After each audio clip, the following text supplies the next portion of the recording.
All right, 2 Samuel chapter 19, lesson 25 will speak of David's return. So David's son Absalom has died. He's mourning Absalom. Oh, my son Absalom, and he wished he could die for him. Was that a good reaction of David?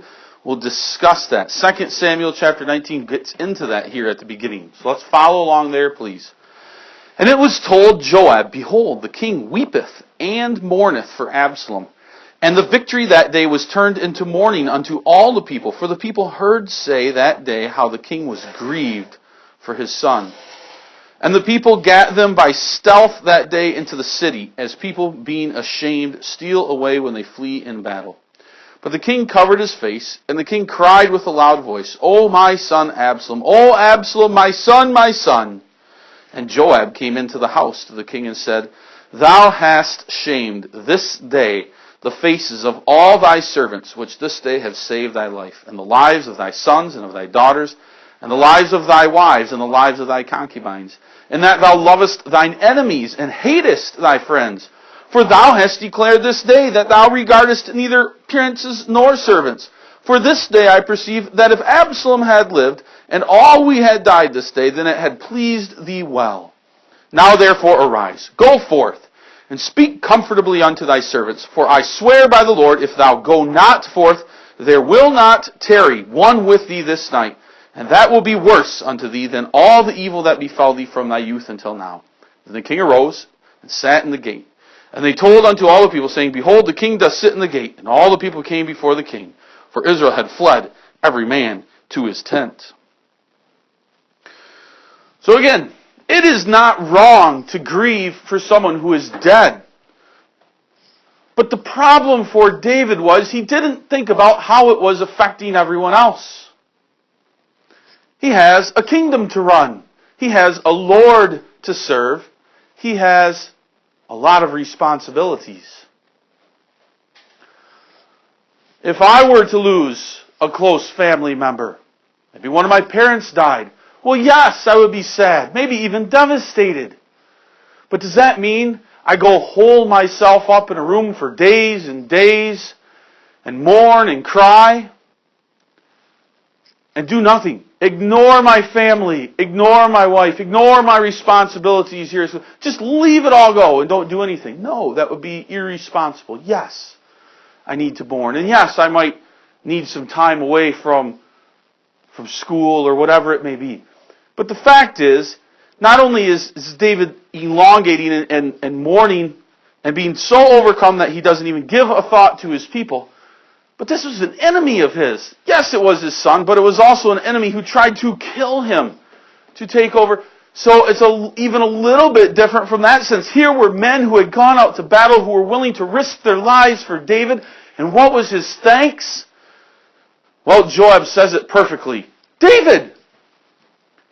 If Absalom had lived and 10,000 of your servants had died, saving him, it seems as though you would be cheerful and happy, like that would have been the better option. You would rather have had all these other people die than your son die.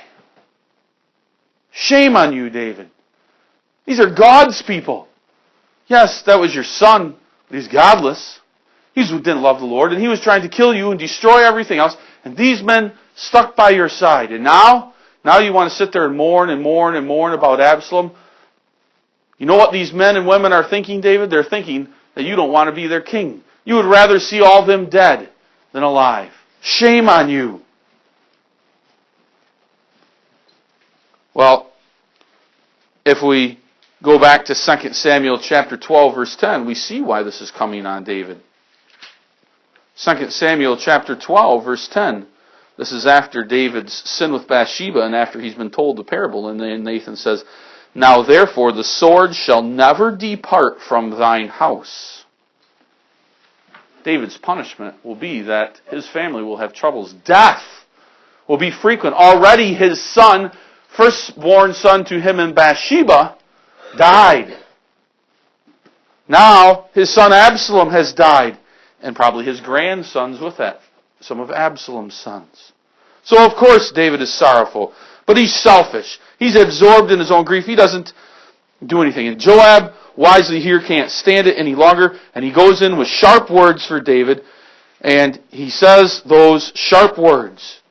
And it has the effect that it should. David, although deeply hurt, probably even by the words of Joab, definitely by the loss of his son Absalom, he arises and he goes out and he finally sits in the gate, and the people begin to come to him. Maybe bringing their condolences, bringing their sadness to him, but also knowing that he is acting and behaving as their king again. They aren't confused. They aren't wondering, what is our king doing? Alright? So that's in Mahanaim. Remember, that's where David had fled to. He's in the gate of Mahanaim. Where should he go back to? He should go back to Jerusalem. Let's take a look at the next few verses. They also help us with that. Start at verse 9 of 2 Samuel 19. And all the people were at strife throughout all the tribes of Israel. So they're all arguing, right? Fighting, saying, the king saved us out of the hand of our enemies, and he delivered us out of the hand of the Philistines, and now he is fled out of the land for Absalom. And Absalom, whom we anointed over us, is dead in battle. Now therefore, why speak ye not a word of bringing the king back? And King David sent to Zadok and to Abiathar the priest, saying, speak unto the elders of Judah, saying, why are ye the last to bring the king back to his house, seeing the speech of all Israel is come to the king, even to his house? Ye are my brethren, ye are my bones and my flesh. Wherefore then are ye the last to bring back the king? And say ye to Amasa, art thou not bone of my flesh? God do so to me, and more also, if thou be not captain of the host before me continually in the room of Joab. And he bowed the heart of all the men of Judah, even as the heart of one man, so that they sent this word unto the king, return now, and all thy servants. So the king returned and came to Jordan. And Judah came to Gilgal to meet the king, to conduct the king over the Jordan. Okay. So there's some arguments, right? Some of the people of Israel had gone off to follow Absalom. Some had stayed true to David. Now Absalom is dead and David has gone out of the city. Everyone said, this is your fault. No, this is your fault. You should have stuck with it. No, you should have stuck with it, right? They're all arguing with each other. Who should have done what? And you did this and you did that. Sounds a lot like us sometimes, arguing foolishly about things. And that's what they're doing. They're scolding one another. So, why don't we bring back the king? Why are we talking about the king? Why are we sitting here and fighting and arguing about all these little things? Why don't we just have David come back to Jerusalem? Why? Well, look at, and it says there, David has saved us from our enemies, the Philistines. He had to flee because of Absalom, but Absalom is dead. Okay? Now David hears some of these reports. You can imagine some men, some of those messengers coming to him and telling David about what was going on. And it troubled him. Okay? He wants to go back to Judah, but it seems like Judah is a little bit undecided. Absalom had been made king in Hebron, where David had ruled. And even some of the soldiers who were on Absalom's side had come from David's own tribe. Do they really want him back? Or if he goes back, are they going to try to kill him? Okay, so he's confused too. Who was really at work here? Who's always at work? Satan. Satan is at work here. What was he trying to do? If he destroyed Judah, if he got them so upset at each other that they wiped each other out, brother fighting against brother, father against son, he would stop Christ, he believed. Now, God would not have allowed that to happen. But Satan was trying to stop Christ, and he creates all this trouble here. So, the people of David's own tribe, Judah, are creating trouble. Okay? So, the people begin to come back. To try to make amends, David appoints Amasa captain instead of Joab. Well, we know how that's going to go. Joab's a very selfish, self-serving man. He's not going to be happy about that. Okay, because Amasa is a relative. He also was from the tribe of Judah. And we know that David doesn't really probably approve of what Joab has done in the past. Especially now that Joab has killed his son Absalom. So Amasa is made the captain. Not a wise move by David's part. It's only to create jealousy, but he does it. So they come back to the Jordan River. The men of Judah, now willing to bring David back, they come with a ferry and they help David and his family and everyone else safely get over the Jordan River so that they can come back to Judah. Okay? Now, what about that guy Shimei? Remember the one who was hurling all the insults and cursing David and saying this is all his fault and it should have been Saul was as king? we come back to that guy. Now when David's back on the other side of Jordan, here's Shimei again. How is Shimei going to act? Is he going to be mean to the king, or is he a little bit afraid of the king now? Let's see. Verse 16. And Shimei, the son of Gera, a Benjamite, which was of Bahurim, hasted and came down with the men of Judah to meet King David. And there were 1,000 men of Benjamin with him, and Ziba, the servant of the house of Saul, and his 15 sons and his 20 servants, with him. And they went over Jordan before the king, and said unto the king, Let not my lord impute iniquity unto me, neither do thou remember that which thy servant did perversely, which is sinfully, the day that my lord the king went out of Jerusalem, that the king should take it to his heart. For thy servant doth know that I have sinned. Therefore, behold, I am come the first this day of all the house of Joseph to go down to meet my lord the king. And Abishai the son of Zeruiah answered and said, Shall not Shimei be put to death for this, because he cursed the Lord's anointed? And David said, What have I to do with you, ye sons of Zeruiah, that ye should this day be adversaries unto me? Shall there any man to be put to death this day in Israel? For do not I know that I am this day king over Israel? Therefore the king said unto Shimei, Thou shalt not die. And the king sware unto him. So, remember Shimei, the man who had cursed him? He comes along with Ziba, the servant of Saul, with all the men who had also tricked him.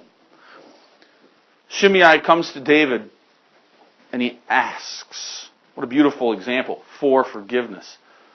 I know what I did was wrong. I sinned. I was filled with unrighteous, selfish pride, and I thought I had the upper hand, and man, oh man, was I wrong. The Lord was not on my side. The Lord was on your side, David. Please forgive me. And look who I've come with. I've brought with me all of these tribesmen to welcome you back. I am the first to welcoming you back.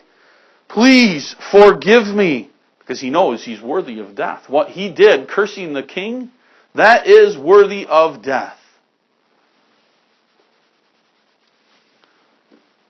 What is David's reaction? Well, before David can even react, some of the other men with him, Abishai, one of those sons that helped bring the message out to him, he spoke, David, let's kill him. Remember what he did? Remember all the mean things that he said? Let me kill him. Let's kill him. But David shows the example that we ought to show in our lives when people sin against us. We ought to be humble. We ought to forgive them. We ought to be gracious, just as God is gracious to us. Remember what Christ said? How many times did I forgive him? 70 times 7. Continue infinitely forgive him. God infinitely forgives us how much we sin. So, Shimei here is spared by David.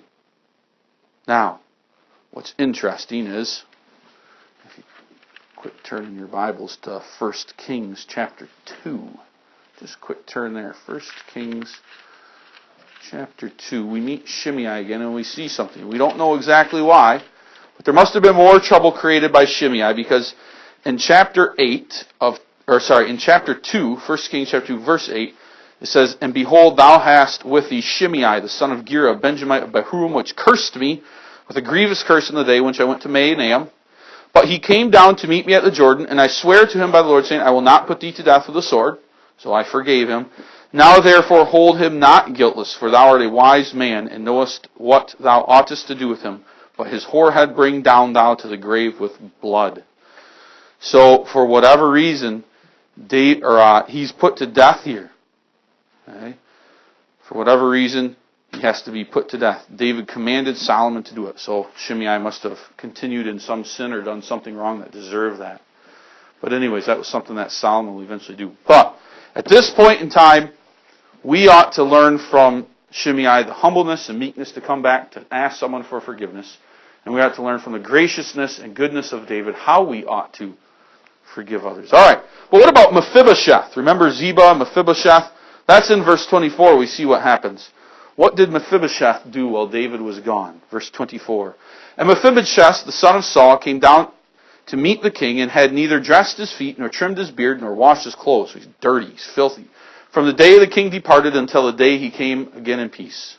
And it came to pass, when he was come to Jerusalem to meet the king, that the king said unto him, Wherefore wentest thou not thou with me, Mephibosheth? And he answered, My lord, O king, my servant deceived me. For thy servant said, I will saddle me an ass, that I may ride thereon, and go to the king, because thy servant is lame. And he hath slandered thy servant unto my lord the king. But my lord the king is an angel of God. Do therefore what is good in thine eyes. For all of my father's house were but dead men before my lord the king. Yet didst thou set thy servant among them that did eat at thine own table. What right, therefore, have I yet to cry any more unto the king? And the king said unto him, Why speakest thou any more of these matters? I have said, Thou and Ziba divide the land. And Mephibosheth said unto the king, Yea, let him take all, for as much as my lord the king is come again in peace unto his own house. So once they arrived back to Jerusalem, he sees Mephibosheth, who is here obviously filthy, dirty, but also in some type of mourning. He wanted to know, why didn't you come with me? Well, obviously he's lame. He can't walk. He can't saddle an ass. And so he tells him. He tells lies that his servant had told lies about him. Well, you know, he lied to me. He made up these false reports. And then Mephibosheth tells David how he appreciated the kindness by letting him sit at the table. Now, David here is rather impatient. He's not very happy with Mephibosheth. So he had given all the land. He says, Well, I've given all the land to Ziba now instead of you. Remember? That servant had lied to David about Mephibosheth wanting to be the king and make himself the ruler. That wasn't true. And so now David, he's awarded all the land to Ziba. Okay? So we don't know exactly what had happened, but David probably rather impatient and not happy. Remember how we read yesterday in devotions about a heart? A heart that becomes angry is not one that makes wise decisions. That's what happens here. David has an angry heart, and he probably doesn't make a wise decision. David doesn't know who spoke the truth, Ziba or Mephibosheth. The Bible doesn't tell us. All right, then what about another guy, one of the men who brought supplies to David, Barzillai. He is here at the end, verse 31. And Barzillai the Gileadite came down from Rogelim, and went over Jordan with the king to conduct him over Jordan. Now Barzillai was a very aged man, even 80 years old, and he had provided the king of sustenance, while he lay at Mahanaim, for he was a very great man. And the king said unto Barzillai, Come thou over with me, and I will feed thee with me in Jerusalem. And Barzillai said unto the king, How long have I to live, that I should go with thee, the king, to Jerusalem? I am this day 80 years old, so he's 80. And can I discern between good and evil? Can thy servant taste what I eat or what I drink? Can I hear any more the voice of singing men and singing women? Wherefore then should thy servant be yet a burden unto the Lord the king? Thy servant will go a little way over Jordan with the king, and why should the king recompense it me with such a reward? Let thy servant, I pray thee, turn back again, that I may die in mine own city, and be buried by the grave of my father and of my mother. But behold, thy Chimham, let him go over with my lord the king, and do to him what shall see good to thee. And the king answered, Chimham shall go over with me, and I will do to him that which shall seem good unto thee. And whatsoever thou shalt require of me, that will I do for thee. And all the people went over Jordan. And when the king was come over, the king kissed Barzillai and blessed him, and he returned unto his own place. Then the king went on to Gilgal, and Chimham went with him, and all the people of Judah conducted the king, and also half the people of Israel. So here's this guy Barzillai who had helped David when they crossed over the trouble. And Barzillai, of all the people that we've dealt with here, Joab, Amasa, Shimei, Ziba, Mephibosheth, this man is kind of like when David as a king has to deal with all kinds of bad things all day, this is the bright spot in David. Here's a godly man who cares wholeheartedly. He's not selfish. His heart is not in the right place. And it was a bright spot. So David urges Barzillai, why don't you come with me? Come with me over the Jordan River, back to Jerusalem with me, and let us go there, and maybe he would give him an important place. We don't know. Barzillai, his answer is humble. Thank you for the offer, but I'm 80 years old. I'm an old man. I don't want to be a burden. I want to die in my own city. Instead, if you want to do me any thanks, take my son Chimham with thee. Give him the good things. Maybe Barzillai's life had been a rough life. Maybe he knew that it would be difficult, and his son Chimham would be better off being in the king's palace or being by the king rather than back in the land that he was on the east side of Jordan. We don't know. All right, and how is all of this made amends now between all the people? Well, that's the last 3 verses here. Verse 41. And behold, all the men of Israel came to the king and said unto the king, Why have our brethren, the men of Judah, stolen thee away, and have brought the king and his household and all David's men with him over Jordan? Now all the men of Judah answered the men of Israel, Because the king is near of kin to us. Wherefore then be ye angry for this matter? Have we eaten at all of the king's cost, or hath he given us any gift? And the men of Israel answered the men of Judah and said, We have 10 parts in the king, and we have also more right in David than ye. Why then did ye despise us, that our advice should not be first had in bringing back our king? And the words of the men of Judah were fiercer than the words of the men of Israel. Well, here we go again. They're still arguing and fighting and bickering with one another. Okay?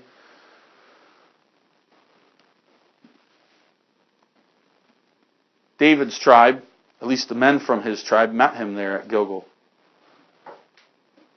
They were annoyed that the men of Judah had been allowed to go first to Jordan to escort the king. They accused Judah, You have stolen our man away from us. You have stolen King David from our tribe. You're trying to take him. The rest of the tribes then, therefore, they're acting as though they felt snubbed, as though it should have been ours. But they went first, right? How often don't we get angry? We think, I should be first, and I should get to go first. And we don't get to, so we become angry at the person ahead of us. Sin. And that's what these people are doing here too. They're angry from that sense that that someone else had the honor of escorting David first. And they argue. Judah says, well, he's closer to us. He's from our tribe. Have we ever taken advantage of him? Did we take gifts from him? And Israel said, well, we have 10 other parts in the king. Okay, meaning obviously not 11, because 11 is Judah. So they felt they had more rights than Judah.